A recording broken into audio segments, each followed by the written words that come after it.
অপরিচিত এক সাপের কারণে আতঙ্ক ছড়ালো গোটা গ্রামে। ঘটনা রাজধানীর পূর্ব আড়ালিয়া চৈতাল্যাপাড়া এলাকায়। জানা যায়, ওই এলাকায় এক বাড়িতে বিগত 3 দিন ধরে একটি সবুজ বর্ণের সাপ ঘরের এক কোণে অবস্থান করছে। স্থানীয়রা বহু চেষ্টা করে ওই সাপটিকে ওই স্থান থেকে তাড়াতে সক্ষম হয়নি। পরবর্তী সময় খবর দেওয়া হয় বন দপ্তরে। মঙ্গলবার বন দপ্তরের কর্মীরা ছুটে এসে সাপটি উদ্ধার করে নিয়ে যায়। এই সাপকে কেন্দ্র করে চাঞ্চল্য ছড়িয়ে পড়ে স্থানীয়দের মধ্যে। দাদা কিটা দেখছেন এদিকে?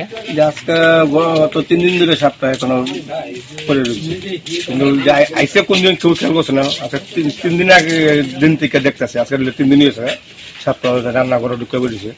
বাড়ির ভিতরে প্রচুর পোলাবান আছে বা বয়স্ক মানুষও আছে, তারা রান্না বাড়া করে যত কোনো সময় আটকা মুখটা লাড়ে দুটো দেখলে।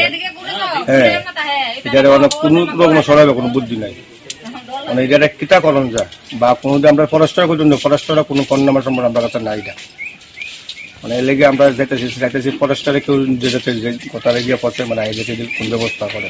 কি সাপ এটা? এটা সাপটা চেনা বড় মুশকিল, নজর রাখছ না। আমরা কেউ চিনতে পারতাম। আপনার বয়সে যে সাপ আর দেখছেন? আমার বয়স কিনা, আমাদের বাবার বয়স, তারাও দেখছে না। সেই সাপটা প্রথম দেখলেন? হ্যাঁ, মানে যে একটা কোনো একটা ব্যবস্থা করতে হবে। কোন জায়গাটা? এটা ফুটবল চৈতাল্যাপাড়া।